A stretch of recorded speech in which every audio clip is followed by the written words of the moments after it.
Friends, आज हम लोग सीखने वाले हैं लॉग टेबल का use, how to use log table. तो सबसे पहले हम लोग कुछ फार्मूला जान लें लॉग के बारे में। जैसे log x to the power n को हम लोग लिखते हैं n log x, और log x to the power अगर माइनस n होगा तो उसको लिखेंगे माइनस n log x।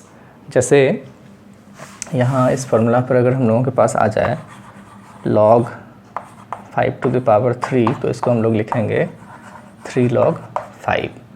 और इसी में अगर आ जाए कि log 10 टू द पावर 7 तो इसको हम लोग लिखेंगे 7 log 10। तो ये वाला एक फॉर्मेट है जिस पे हम लोगों का बहुत सारा सवाल रहता है। दूसरा जो फार्मूला हम लोग यूज़ करते हैं वो है कि log a इंटू बी के फॉर्मेट में अगर कुछ होता है तो उसको हम लोग लिख देते हैं log a plus log b। यहाँ पे इंटू होगा तो इधर हम लोग ब्रेक करके लिखेंगे तो वो प्लस हो जाएगा। और तीसरा है कि अगर डिवीज़न के फॉर्म में रहता है log a अपॉन b अगर होगा तो इसको हम लोग log a minus log b ऐसा करके लिखेंगे। इसके अलावा जो है सो हम लोगों को कुछ log का जो वैल्यू है, जैसे log 10 तो log 10 का वैल्यू 1 होता है, ये ध्यान में रखना होगा। log 100 अगर करेंगे तो 2 होगा, log 1000 करेंगे तो अब आपको समझ में आ रहा होगा कि इसमें एक ज़ीरो दिख रहा है 1 है, इसमें 2 ज़ीरो दिख रहा है 2 है, इसमें 3 ज़ीरो दिख रहा है तो ये 3 होगा। तो ये आसानी से ध्यान में रहेगा। कुछ 2-3 नंबर है जिसका वैल्यू आपको याद रख लेना चाहिए। log 2 का वैल्यू 0.301 होता है और log 3 का वैल्यू 0.477 होता है। तो ये दो वैल्यू अगर आप याद रखेंगे और इसकी मदद से और इस सब की मदद से आप बहुत सारा चीज़ सॉल्व कर सकते हैं। जैसे अगर हम लोगों के पास आ जाए log 5 का वैल्यू आ गया, जैसे log 5 का वैल्यू, तो log 5 को हम लोग लिख सकते हैं log 10/2। log a by b के फॉर्मेट में आ गया, तो अब इसको a बाई b है तो ब्रेक करके हम लोग लिखना चाहें तो हो जाएगा क्या, log a माइनस b, यानी कि log 10 माइनस log 2। log 10 का वैल्यू तो पता है 1 होता है, log 2 का वैल्यू 0.301 होता है। तो 1 में से 0.301 अगर घटा देंगे तो 0.699 जो है सो इसका वैल्यू हो जाएगा। तो इस तरह से log 5 आपको याद नहीं करना है, आप ऐसे ही निकाल सकते हैं। अगर हम लोगों के पास log 4 का वैल्यू आ जाए कि log 4 का वैल्यू क्या होगा, तो log 4 को हम लोग लिख सकते हैं log 2 का स्क्वायर। तो log x to the power n के फॉर्मेट में आ गया, तो इसको हम लोग लिख सकते हैं 2 log 2, और 2 रहेगा और log 2 का वैल्यू तो पता है 0.301, तो इसको 2 से मल्टीप्लाई कर देंगे तो ये हो जाएगा 0.602। तो इस तरह से log 4 का भी वैल्यू आप फाइंड कर सकते हैं। तो बहुत सारा ऐसा नंबर होगा जिसको आप ब्रेक करके सॉल्व कर सकते हैं। अब है कि टेबल अगर देखने का ज़रूरत पड़ ही जाए तो फिर कैसे करते हैं। जैसे हम लोगों को अगर मान लेते हैं कि देखना पड़ जाए log 1.23, इसका वैल्यू अगर आपको देखना पड़ जाए कि log 1.23 का वैल्यू क्या होगा, तो सबसे पहला काम क्या करना है, वैसे कई सारे टर्म्स इसमें यूज़ होते हैं, कैरेक्टरिस्टिक, मैंटिसा, ये सब, तो उन सभी टेक्निकल टर्म्स को हम यूज़ नहीं कर रहे हैं। अगर आप केमिस्ट्री फिजिक्स में यूज़ करना चाहते हैं तो साधारण कैसे टेबल को देखें, बस इसी पे हम लोग फोकस कर रहे हैं। तो सबसे पहले आपको क्या करना है कि शुरू के 2 डिजिट को, डेसिमल को थोड़ी देर के लिए नेगलेक्ट कर देते हैं, भूल जाते हैं। शुरू के 2 डिजिट को सिलेक्ट करेंगे और ये 2 डिजिट आपको टेबल में n लिखा होगा, 10 से शुरू होगा वो, 10, 11, 12 ऐसे 20, 25, फर्स्ट पेज में 49 तक होगा, फिर सेकेंड पेज में जो है सो 50 से आगे होगा 99 तक।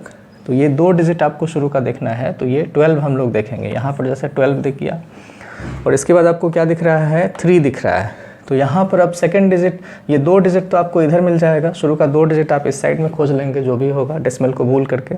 तीसरा डिजिट आप यहाँ खोजेंगे, 0, 1, 2, 3, 4, 9 तक होगा। और अगर चौथा डिजिट होता, अभी नहीं है, अभी 3 ही डिजिट तक हम लोग बात करें, तो 12 के बाद कौन सा नंबर आ रहा है, 3। तो 12 तो आप यहाँ पर सेलेक्ट करेंगे कि हम लोगों के पास n का वैल्यू 12 होना चाहिए। उसके बाद फर्स्ट कॉलम में 0, सेकंड कॉलम में 1, थर्ड कॉलम में 2, फोर्थ कॉलम में आपको 3 मिलेगा। फोर्थ कॉलम में आप 3 देखेंगे और यहाँ पर जो है सो आपको एक 4 डिजिट लिखा हुआ मिलेगा।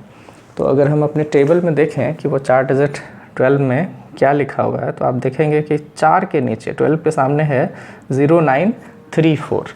तो इसको हम लोग लिख लेंगे 0934, यहाँ पर है 0934। तो ये वैल्यू हम लोगों को मिल गया 12 के बाद 3 के नीचे।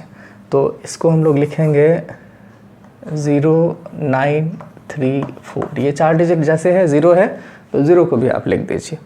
अब उसके बाद इस डेसिमल का क्या वैल्यू होगा या डेसिमल का इम्पोर्टेंस क्या है उसको हम लोग समझें। आपको पता है कि log 1 का वैल्यू 0 और log 10 का वैल्यू 1। ये जो नंबर हम लोगों के पास है वो 1 से बड़ा है, तो 0 से बड़ा इसका आंसर होना चाहिए, लेकिन 10 से छोटा है, इसका मतलब 1 से छोटा इसका आंसर होना चाहिए। तो इसके लिए डेसिमल को हम लोग यहाँ पर रख देंगे 0 लगा करके 0.0934 हो जाएगा। तो ये जो है सो इसका log 123 का वैल्यू हो जाएगा, 1.23 का वैल्यू हो जाएगा। और अच्छे से आपको समझ में आए इसके लिए अगर इसी सवाल में हम इसको थोड़ा सा मॉडिफाई करते हैं, आपसे अगला सवाल पूछा जाए कि log 12.3 का वैल्यू कितना होगा। अब आपके पास नंबर्स वही है, 1 है 2 है 3 है, 1 है 2 है 3 है, लेकिन डेसिमल का पोजीशन बदल गया है, तो उसको बाद में सेट करेंगे हम लोग। सबसे पहले काम क्या होगा कि शुरू का 2 डिजिट हम लोगों का 12 है, तो 12 को इधर देखेंगे, फिर अगला डिजिट 3 है तो 3 के नीचे देखेंगे तो 0934 फिर से मिलेगा। ये हम लोगों को मिल गया 0934। अब इसमें क्या है कि डेसिमल 12 के बाद है, मतलब ये नंबर 10 से बड़ा है, तो log 10 का वैल्यू तो 1 होता है, तो उसका जो आंसर होगा वो 1 से बड़ा होगा। तो इसलिए हम लोग इसके आगे जो है सो एक डेसिमल रखेंगे और इसके बाद यहाँ पर 1 लिख देंगे, तो ये हो जाएगा 1.0934। आपको कुछ समझ में अब आ रहा होगा। मतलब अगर ये नंबर log 123 हो जाए तो इसका मतलब हम लोग कहेंगे कि ये 100 से बड़ा हो गया, तो 100 का वैल्यू तो 2 होता है, हम लोग कर देंगे 2.0934। तो ऐसा हमको लग रहा है कि अब आपको अच्छे से ये समझ में आ रहा होगा कि आप लॉग टेबल कैसे देखेंगे। तो ये हम लोगों ने देखा कि 3 डिजिट अगर हम लोगों के पास होगा तब कैसे हम लोग इसको देखते हैं। अगर 4 डिजिट हो जाएगा उसके लिए क्या करना है वो भी अभी जान लेते हैं। जैसे मान लेते हैं कि हम लोगों को देखना है log 2.387, इसमें 4 डिजिट है। तो सबसे पहले हम लोग क्या करेंगे, डेसिमल को भूल करके 2 डिजिट सेलेक्ट करते हैं, तो 23। तो आपको क्या करना है कि यहाँ पर जैसे मान लेते हैं कि यहाँ 23, तो 23 के आगे कौन सा नंबर है 8, तो 23 के आगे और 8 के नीचे आप देखेंगे कि क्या है। 23 के आगे और 8 के नीचे आप देखेंगे कि क्या है। तो यहाँ पर टेबल है हम लोगों के पास, 23 के आगे और 8 के नीचे अगर आप देखेंगे तो आपको 23 के आगे और 8 के नीचे है 3766। तो यहाँ पर हम लोगों का नंबर मिला 3766। उसके बाद 4th डिजिट क्या है 7 है। तो 23 के आगे इधर जो है सो जिसको हम लोग मीन डिफरेंस कहते हैं, तो 23 के आगे और 7 के नीचे, इस मीन डिफरेंस में 23 के आगे और 7 के नीचे आप देखेंगे कि क्या मिला है। तो 23 के आगे और 7 के नीचे अगर आप चेक करें तो आपको मिलता है 13 मिलता है। तो 13 को क्या करेंगे आप इसमें ऐड कर देंगे। तो यहाँ हम लोग 13 को ऐड कर देते हैं, तो ये 6 + 3 9 हो जाएगा और फिर 6 + 1 7 7 3। तो ये 3779 हम लोगों को मिल रहा है, 3779। अब ये 2 के बाद हम लोगों को डेसिमल दिख रहा है, तो फिर से वही रूल कि log 1 का वैल्यू जो है सो होता था 0, log 10 का वैल्यू 1। तो ये नंबर 1 से बड़ा है लेकिन 10 से छोटा है, तो यहाँ पर एक डेसिमल रखेंगे और 0, ये वैल्यू हो जाएगा log 2.387।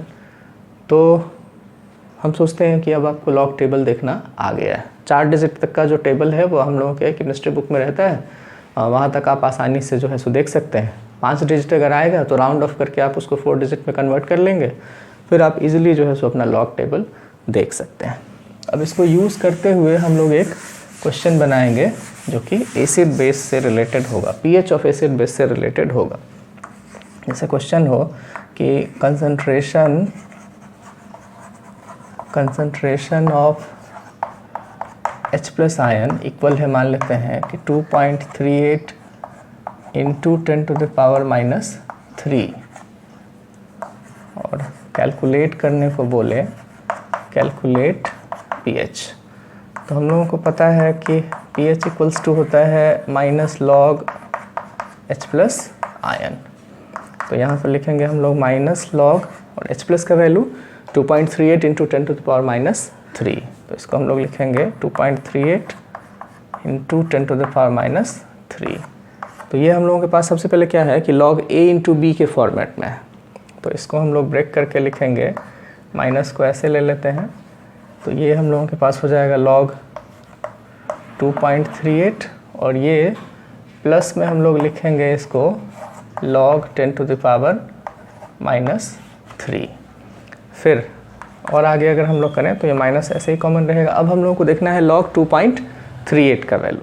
तो लॉग 2.38 में शुरू में हम लोगों के पास क्या है, 2 डिजिट है 23, तो आपको 23 का देखना होगा। अभी हम लोगों ने 23 देखा था, तो 23 के आगे कौन सा नंबर, 8 नंबर। तो 23 के आगे 8 के नीचे आप सर्च करेंगे कि क्या मिल रहा है। आप भी देखिए 23 के आगे और 8 के नीचे हमको मिल रहा है 3766। तो ये 3766 मिल रहा है